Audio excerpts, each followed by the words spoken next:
Hello दोस्तों, कैसे हैं आप? आज हम लोग इस वीडियो में उत्तराखंड सामान्य ज्ञान के 30 मोस्ट इम्पोर्टेंट क्वेश्चन देखेंगे। जैसा आपको पता है, ये क्वेश्चन जो है आपको लेखपाल पटवारी, फॉरेस्ट गार्ड, कनिष्ठ सहायक, बंदी रक्षक पुलिस और आपका मार्च में वीडियो वाला एग्जाम भी बना, उन सभी में ये क्वेश्चन आपकी काफ़ी मदद करेंगे। गाइस, अगर आपको वीडियो 1% भी अच्छी लगती है तो वीडियो को लाइक करें, कमेंट करें और वीडियो को अपने दोस्तों के साथ ज़रूर शेयर करें। तो चलिए, ज़्यादा टाइम ना ख़राब करते हुए वीडियो को शुरू करते हैं। तो आज का पहला क्वेश्चन है, किस तिथि को राज्य का नाम उत्तरांचल से उत्तराखंड कर दिया गया था? तो देखिए, उत्तरांचल का नाम जो उत्तराखंड किया था वो कब से किया गया था? तो आप याद रखना, 1 जनवरी 2007 से 31 दिसंबर 2006 तक जो है उत्तराखंड का नाम क्या था? उत्तरांचल। और 1 जनवरी 2007 से इसका नाम क्या कर दिया गया था? उत्तराखंड। अगला क्वेश्चन हो जाएगा, निम्न में से कौन विधानसभा सीट अनुसूचित जनजाति के लिए आरक्षित है? तो देखिए, एसटी के लिए जो है 2 ही सीट आरक्षित हैं। पहली है चकराता विधानसभा, जो कहाँ पर है? देहरादून में। और दूसरी वाली कौन सी है? तो आपने दूसरी वाली भी याद रखनी है। दूसरी आपकी नानकमत्ता। कौन सी वाली आपकी? नानकमत्ता, जो कहाँ पर है? उधम सिंह नगर में। अगला क्वेश्चन हो जाएगा, राज्य के कितने नगरों में नगर निगम है? तो देखिए, राज्य के कितने नगरों में जो है नगर निगम है? तो ये है 9। ठीक है। हाल ही में नवा जो बना था वो कौन सा बना था? श्रीनगर वाला। ठीक है, नवा नगर निगम जो बना है वो श्रीनगर बना। और ये क्वेश्चन जो है पटवारी वाला जो एग्जाम होता है उसमें पूछा भी गया है। अगला क्वेश्चन हो जाएगा, राज्य में राज्यसभा पुलिस व्यवस्था कब से लागू है? तो देखिए, राज्य में राज्यसभा पुलिस व्यवस्था जो है ये कब से लागू है? तो आप याद रखना, 1874 से लागू। और ये क्वेश्चन देखिए कई बार पूछा गया एग्जाम में। लगभग 60 से 61% भाग पर। ठीक है, राज्य के लगभग 60 से 61% भाग पर जो है ये लागू है। अगला क्वेश्चन हो जाएगा, उत्तराखंड मंत्री परिषद में अधिकतम मंत्री हो सकते हैं? तो देखिए, उत्तराखंड मंत्री परिषद में अधिकतम मंत्री हो सकते हैं, तो ये इसका आंसर है 12। कितने हो सकते हैं? 12। अगला क्वेश्चन हो जाएगा, उत्तराखंड में किस शासन को स्वर्ण युग के रूप में जाना जाता है? तो उत्तराखंड में किस शासन को जो है स्वर्ण युग के रूप में जाना जाता है? स्वर्ण युग के रूप में जाना जाता है। तो ये किसको जाना जाता है? कत्यूरी साम्राज्य को। किसको जाना जाता है? कत्यूरी साम्राज्य को। अगला क्वेश्चन हो जाएगा, दिल्ली के मुगल राजकुमार सुलेमान सिकोह को किस गढ़वाली राजा ने शरण दी थी? तो देखिए, जो सुलेमान सिकोह था इसको जो है किस गढ़वाली राजा ने जो है शरण दी थी? तो ये था पृथ्वीपति शाह। देखिए, इसमें थोड़ा सा मिसप्रिंट है ये। ठीक है, पृथ्वीपति शाह है ये, यानी बी ऑप्शन इस पर हमारा राइट हो जाएगा। अगला क्वेश्चन है, उत्तराखंड में डोलापाल के आंदोलन के प्रणेता थे? तो उत्तराखंड में डोलापाल के आंदोलन के जो प्रणेता थे ये कौन थे? तो आप याद रखना, ये थे गाइज जयानंद भारती। कौन थे? जयानंद भारती। डोलापाल के आंदोलन लगभग 1930 के आसपास हुआ था। ठीक है, 1930 के आसपास हुआ था। अगला क्वेश्चन हो जाएगा, किस विद्रोह को कुमाऊं का बारदोली कहा जाता है?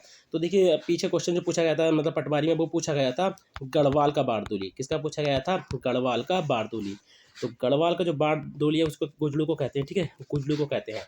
और कुमाऊं का बारदोली किसको कहते हैं? सल्ट को। और सल्ट कहाँ पर स्थित है? अल्मोड़ा में। अगला क्वेश्चन हो जाएगा, पांडुकेश्वर ताम्रपत्र किस भाषा में लिखे गए हैं? तो पांडुकेश्वर ताम्रपत्र जो है किस भाषा में लिखे गए हैं? तो आप याद रखना, पाली भाषा में। किस भाषा में लिखे गए हैं? ये पाली भाषा में। अगला क्वेश्चन है, मुजफ्फरपुर नगर जिसको क्या बोलते हैं? रामपुर तिराया गोलीकांड। ठीक है, या मुजफ्फरनगर गोलीकांड या फिर रामपुर तिराया गोलीकांड। तो ये कब हुआ था? 2 अक्टूबर 1994 को। कब हुआ था? 2 अक्टूबर 1994 को। अगला क्वेश्चन हो जाएगा, राज्य में नाहन पर्वत श्रृंखला स्थित है? तो राज्य में नाहन पर्वत श्रृंखला जो स्थित है ये कहाँ पर स्थित है? हल्द्वानी के पास। कहाँ पर स्थित है? हल्द्वानी के पास। अगला क्वेश्चन हो जाएगा, फूलों की घाटी स्थित है? तो देखिए, फूलों की घाटी जो है वैसे तो चमोली में स्थित है, लेकिन ये जो है हिमालय के पार्ट है। ठीक है, तो हिमालय के पार्ट है, या जो हमारे जो उत्तराखंड को 8 भौगोलिक क्षेत्र में बांट रखा है उसके अकॉर्डिंग ये क्वेश्चन है। तो फूलों की घाटी जो है वो किस में स्थित है? तो आप याद रखेंगे, बृहद हिमालय क्षेत्र में। किस में है? बृहद हिमालय क्षेत्र में। अगला क्वेश्चन हो जाएगा, राज्य में दून कहा जाता है? तो राज्य में दून कहा जाता है, किसको कहा जाता है? संरचनात्मक घाटियों को। ठीक है, संरचनात्मक घाटियों को जो है दून कहा जाता है। अगला क्वेश्चन हो जाएगा, उत्तराखंड का कौन सा क्षेत्र भूस्खलन के मामले में अत्यधिक सुभेद्यता जोन में आता है?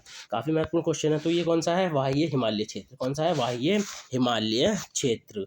ठीक है, चलिए अगला क्वेश्चन हो जाएगा, राज्य में सर्वाधिक औसत वार्षिक वर्षा वाला स्थान है। तो राज्य में सर्वाधिक औसत वार्षिक वाला जो स्थान है, ठीक है, औसत वार्षिक वर्षा वाला स्थान, ये कौन सा है?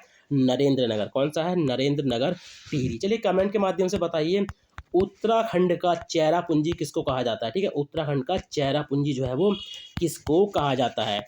चलिए इसको जो है आपने कमेंट के माध्यम से इसका आंसर बताइए। अगला क्वेश्चन हो जाएगा, शिवालिक श्रेणियों की ऊंचाई है। तो शिवालिक श्रेणियों की जो ऊंचाई है वो कितनी है? तो शिवालिक श्रेणियों की, इसका अकॉर्डिंग जो आंसर है ये हो जाएगा 750 से 1300 मीटर। लेकिन जो वैसा आंसर है वो क्या है हमारा? 700 से 1200 मीटर। क्या है? 700 से 1200 मीटर। अगला क्वेश्चन हो जाएगा, निम्न में से किस आपदा का राज्य पर सर्वाधिक विनाशकारी प्रभाव पड़ सकता है? तो निम्न में से किस आपदा का राज्य पर सर्वाधिक विनाशकारी प्रभाव पड़ सकता है? तो इसका क्या है? भूकंप। देखिए भूकंप से ही भूस्खलन होता है, भूस्खलन से ही क्या होता है? बाढ़। ठीक है, और भूस्खलन से ही देखिए जो हमारी केदारनाथ आपदा हुई थी 16-17 जून 2013 को, वो भूकंप के कारण ही देखिए जो अत्यधिक बरसात हुई थी, ठीक है, अत्यधिक बरसात हुई थी, उसकी वजह से जो है जो चोराबड़ी का वो था ग्लेशियर, वो जो है टूट के किस में गिर गया था? भारी बरसात हुई थी तो वो किस में गिर गया था? गांधी जो सरोवर था, सरबदी या जिसको चोरावड़ी झील भी बोलते, उसमें गिर गया था, जिससे केदार जो मंदाकिनी नदी थी उसमें तेजी से जो है बहाव गया था और केदारनाथ आपदा हुई थी। ठीक है, तो देखिए जो हमारे यहाँ पे प्राकृतिक आपदा है वो वहाँ से क्वेश्चन हमेशा एग्जाम में बनता है, तो वहाँ ये वाला जो टॉपिक है आपको अच्छी तरह से याद होना चाहिए। अगला क्वेश्चन हो जाएगा, मंदाकिनी नदी किस जल प्रवाह से संबंधित है? तो मंदाकिनी नदी किस जल प्रवाह यानी मुख्य नदी से संबंधित है? तो ये किससे है? अलकनंदा नदी से। अब देखिए अलकनंदा नदी की जो पहले लंबाई थी, आप यहाँ से क्वेश्चन याद रखना, 105 किलोमीटर थी। जब केदारनाथ आपदा आई थी तो इसकी जो लंबाई में 5 किलोमीटर की वृद्धि हुई थी। तो अब इसकी कुल लंबाई कितनी है? 110 किलोमीटर। ठीक है, कितनी है? 110 किलोमीटर। अगला क्वेश्चन हो जाएगा, कौन ताल उत्तराखंड के रहस्य ताल के नाम से जाना जाता है? रहस्य ताल से मतलब किसको जानते हैं? तो आप याद रखना किसको जानते हैं? रूपकुंड को। इसको कंकाली, ठीक है, कंकाली ताल भी इसको कहा जाता है। अगला क्वेश्चन हो जाएगा, उत्तराखंड में जड़ी बूटियों की प्राप्त होने वाली किस्में लगभग है, मतलब उत्तराखंड में जड़ी बूटियों की प्राप्त होने वाली किस्में कितनी है लगभग? तो आप याद रखना लगभग 500। कितनी है? लगभग 500। अगला क्वेश्चन हो जाएगा, राज्य का सर्वाधिक क्षेत्रफल वाला वन्यजीव विहार है। तो राज्य का सर्वाधिक क्षेत्रफल वाला जो वन्यजीव विहार है ये कौन सा है? केदारनाथ वन्यजीव विहार। चलिए कमेंट के माध्यम से बताइए ये किस जनपद में स्थित है और इसका क्षेत्रफल कितना है? अगला क्वेश्चन हो जाएगा, विकेट बंदोबस्त कब हुआ था? तो देखिए विकेट बंदोबस्त जो हुआ था ये कब हुआ था? 1863 से 73 तक, यानी ए ऑप्शन इस पे हमारा राइट हो जाएगा। अगला क्वेश्चन है, शंकर गुफा कहाँ स्थित है? तो देखिए शंकर गुफा जो स्थित है ये कहाँ पर स्थित है? देवप्रयाग में। और देवप्रयाग में कौन सी दो नदी मिलती हैं? अलकनंदा और भागीरथी। कौन सी मिलती हैं? अलकनंदा और भागीरथी। और देवप्रयाग से ही जो है भागीरथी का नाम क्या हो जाता है? गंगा। आगे ठीक है, गंगा जो है यहीं से आगे बनती है। ठीक है, अगला क्वेश्चन हो जाएगा, पर्यटन क्षेत्र खिरसू, ठीक है, खिरसू निम्न में से किस जिले में स्थित है? तो ये कहाँ पर स्थित है? पौड़ी में। कहाँ पर स्थित है? ये पौड़ी में स्थित है। अगला क्वेश्चन है, राज्य के चारों धामों में सर्वाधिक ऊंचाई पर स्थित धाम है। तो राज्य के चारों धामों में सर्वाधिक ऊंचाई पर स्थित धाम कौन सा है? तो ये कौन सा धाम है? केदारनाथ। कौन सा है? केदारनाथ। अगला क्वेश्चन हो जाएगा, निम्नलिखित में से चार पर्वों में से ठीक है, निम्नलिखित में से चार पर्वों में से किसे उत्तरांचल में संतान के कल्याण के लिए मनाया जाता है? तो संतान के कल्याण के लिए जो कौन सा मनाया जाता है? तो ये हो जाएगा भिरोली। कौन सा मनाया जाता है? भिरोली। अगला क्वेश्चन हो जाएगा, निम्न मेलों और उनके जिलों में कौन सुमेलित नहीं है? तो देखिए झंडा मेला देहरादून में लगता है, बिल्कुल सही है। बैकुंठ चतुर्दशी पौड़ी में लगता है, बिल्कुल सही है। बिस्सू मेला उत्तरकाशी में लगता है, बिल्कुल सही है। थल मेला, देखिए थल मेला जो है अल्मोड़ा में नहीं लगता, ये पिथौरागढ़ में लगता है। कहाँ पर लगता है थल मेला? तो ये पिथौरागढ़ में आयोजित होता है। अगला क्वेश्चन हो जाएगा, 2011 के अनुसार राज्य में औसत साक्षरता दर क्या है? तो देखिए राज्य में औसत साक्षरता दर जो है 2011 के अनुसार वो कितनी है? 78.82%। ठीक है, 78.82% है। अगला क्वेश्चन हो जाएगा, निम्नलिखित में से कौन सी जनजाति भूमियाल देवता की पूजा करती है? तो देखिए कौन सी जनजाति जो है भूमियाल देवता की पूजा करती है। मैं यहाँ से ट्रिक भी आपको बताता हूँ, आप याद रखना। भूमियाल देवता से क्वेश्चन हमेशा ही बनता है, काफ़ी बार एग्जाम में बना है ये। तो आप रखना भा से याद रखना भोटिया, ठीक है, भा से ये याद रखना भोटिया, ठीक है। भूमियाल देवता की पूजा कौन करते हैं? भोटिया लोग करते हैं। तो इस तरह से आप इसको ट्रिक से याद कर सकते हैं थोड़ा सा, ठीक है। ये अपनी याद करने का थोड़ा सा रीज़न रख लीजिए कि उसमें भा रहा है और इसमें भी जो है क्या आ रहा है गाइस, मतलब भूमियाल में भी भार है और भोटिया में भार है। तो इस तरह से आप इसको जोड़ के याद कर सकते हैं। तो ये थे आज के 30 मोस्ट इंपॉर्टेंट क्वेश्चन जो आपके आने वाले एग्जाम फॉरेस्ट गार्ड, लेखपाल पटवारी, कनिष्ठ सहायक, बीडीओ, ठीक है, और जो भी एग्जाम होने उन सभी में भी ये क्वेश्चन आपकी काफ़ी मदद करेंगे। गाइस अगर आपको वीडियो अच्छी लगी हो तो वीडियो को लाइक करें, कमेंट करें, वीडियो को अपने दोस्तों के साथ जरूर शेयर करें। चलिए मिलते हैं अपनी नेक्स्ट वीडियो में।